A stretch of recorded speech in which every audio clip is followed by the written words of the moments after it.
안녕하세요. 비욘듀의 김윤상입니다. 비뇨기과에서 역사가 가장 오래된 수술 뭔지 아시나요? 바로 고래 잡는 수술이라고도 불리는 포경수술인데요. 실제로 이집트에서는 이 포경수술을 받은 흔적이 있는 미라가 발견된 적도 있다고 합니다. 이처럼 역사는 굉장히 오래됐지만 이 포경수술에 대한 실효성에 의문을 제기하는 사람들이 굉장히 많은데요. 오늘 비뇨기과 전문의 문현준 선생님과 함께 이 포경수술에 관한 궁금증 해소해보는 시간 갖도록 하겠습니다. 선생님 안녕하세요. 안녕하세요.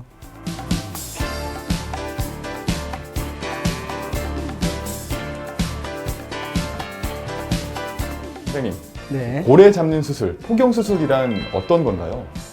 네. 방금 말씀하신 것처럼 고래 잡는 수술이라고 많이 알려져 있네요. 네. 그게 고래를 잡는 그 배 이름이 포경선이다 보니까 네, 그렇죠. 아마 그렇게 의미 같아서 이름을 말하고 있는 것 같은데 정확한 명칭은 처음 화면에서 보셨던 것처럼 포피 환상 절제 수술이라고 말을 하죠. 포피 환상 절제술. 네네. 지금 보시면 이제 음경체부, 네. 즉 기둥이죠. 발기 기둥이 이 안에 들어 있습니다. 이렇게 네. 양쪽에 이렇게 기둥이 두 개가 있죠. 네. 그리고 나서 귀두가 겉에 이렇게 모자를 씌우는 듯하게 이렇게 얹어져 있는데 네. 그 귀두를 덮고 있는 피부가 이 체부에서부터 연결돼서 이렇게 귀두까지 연결되어 있는 것이죠. 예. 근데 이게 한 겹이 아니라 안겹까지 있겠죠. 이렇게.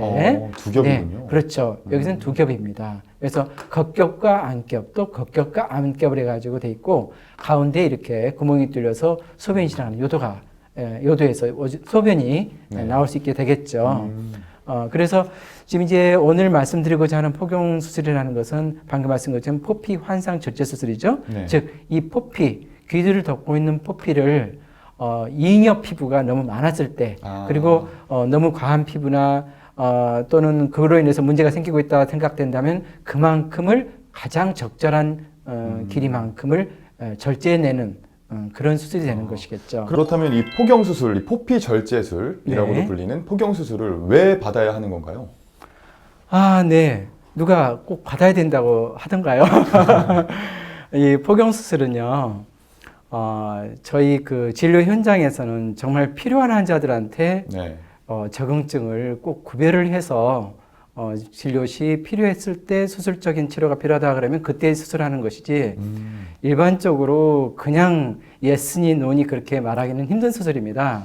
일단 저 같은 경우에는 포경수술을 했는데 아, 네. 모든 사람이 다 포경수술을 받지는 않아도 된다는 말씀이신가요? 그렇죠. 그 환자분들마다 다 어디 공장에서 찍어낸 공산품이 아니거든요. 네. 공장이 다 다릅니다. 그리고 공장이 같아도 제품이 또 다릅니다. 형제들 간에도. 네. 그래서 그 포피의 상태가 어떤지는 의사에 의해서 확인이 필요합니다. 그 말은 또 어떤 분들은 굉장히 서둘러서 빨리 해야 될 분도 계시고요. 네. 저희 아버지가 서둘러서 빨리 하셨어요. 예. 저 4살 때 했거든요.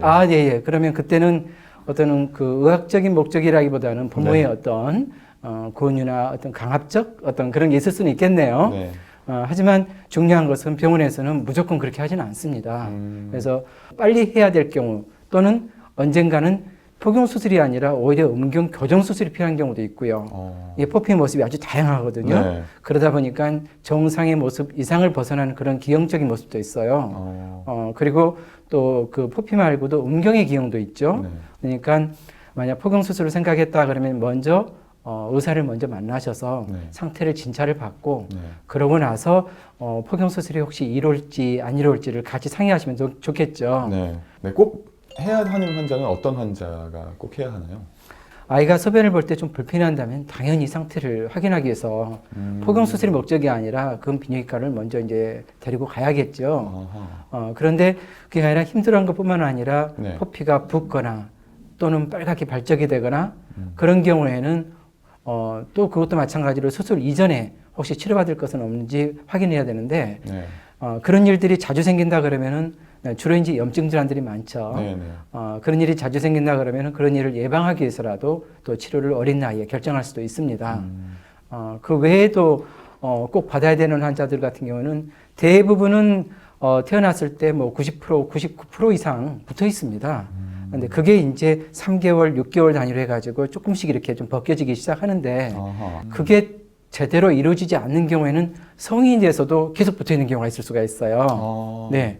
그러니까 그것이 성장하면서 잘 자연스럽게 이렇게 벗겨지고 있는지 네. 간혹은 아빠가 욕실에서 네. 이렇게 조심스럽게 한번 만져보는 것도 필요하겠죠. 아, 네. 일부러 너무 뒤집으면 안 되고요. 네. 그러면은 이런 질문 많을 것 같아요. 네. 그러면은 사람마다 다 다른데 도대체 언제 받아야 하냐? 네. 이런 질문을 많이 드릴 것 같거든요. 맞습니다. 그래서 바로 이제 그런 나이는 네. 우선은 정답은 사실은 없어요. 서둘러야 될 환자들도 있고 나이가 네. 차서 갔더니 너는 안 돼 할 수도 있거든요. 네. 하기 싫은 사람도 있겠고. 네, 하기 싫은 사람도 있고요. 또 해서는 안 될 그런 선천적 기형 같은 경우는 기형 치료를 위해서도 포피는 건드려서는 안 되는 경우도 있고요. 아, 또는 기형과 함께 또 동시에 치료가 가능하기 때문에 네. 일부러 그렇게 서둘러서 할 필요가 없는 경우도 있을 수 있습니다. 네. 그러니까 이제 나이에 대해서는 정답은 없지만 네. 해도 되고 안 해도 되고 이런 경우에는 이제 주 목적은 위생상 목적이나 미용상 목적이거든요. 네. 그렇다면 그 시기는 꼭 빨라서 좋지는 않습니다.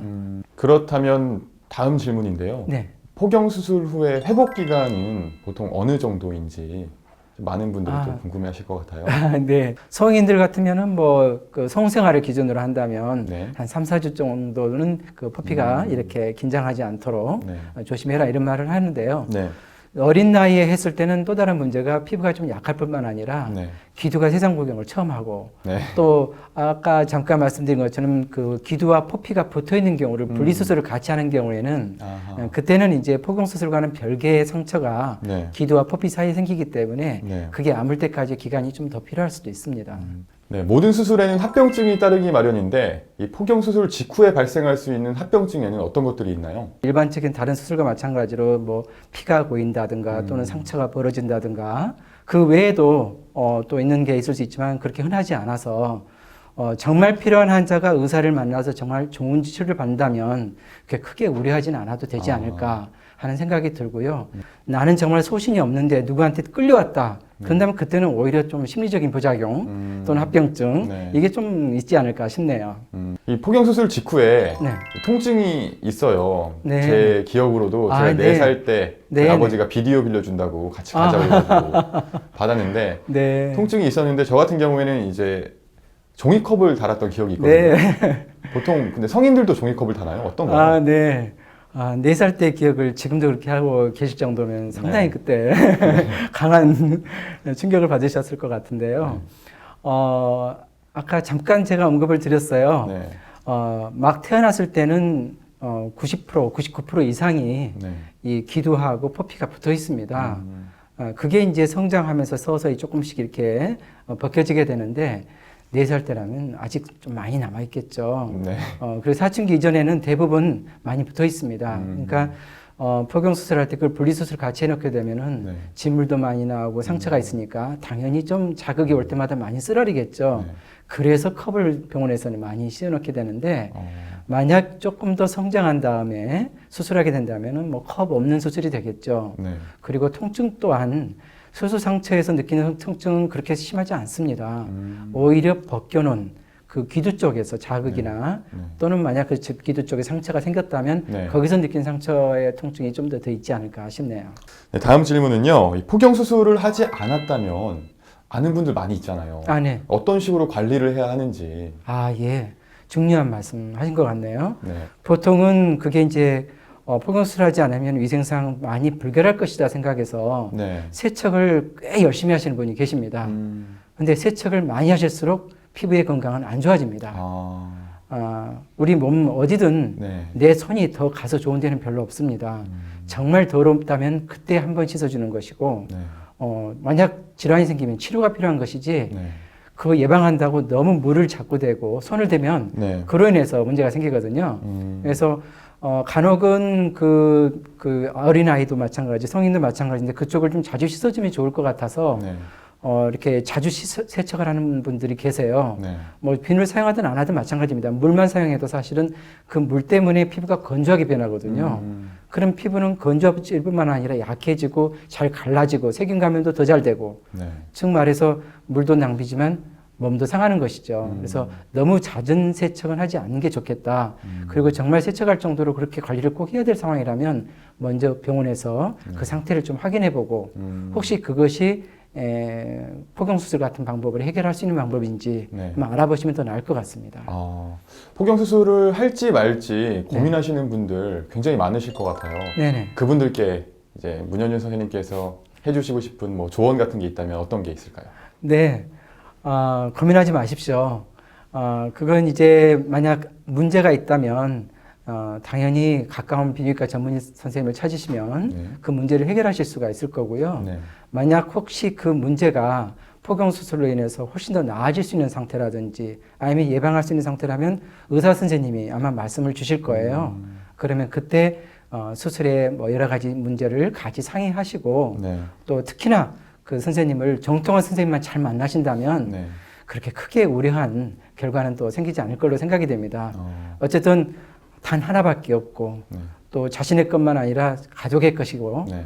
또 평생간 잘 관리해야 될 것이라면 네. 정통한 선생님을 만나셔서 정확한 진단과 함께 네. 관리와 치료 또 포경수술까지 받게 되시면 좋을 것 같습니다. 네, 선생님 말씀대로 포경 수술 여부는 반드시 전문의와 상담 후에 결정하는 게 좋을 것 같네요. 네. 자, 인터넷에 돌아다니는 반쪽짜리 정보만 믿지 마시고요. 반드시 포경 수술 여부는 전문의와 상담 후에 결정하셨으면 좋을 것 같습니다. 오늘도 좋은 말씀 해주신 문현준 선생님 고맙습니다. 감사합니다.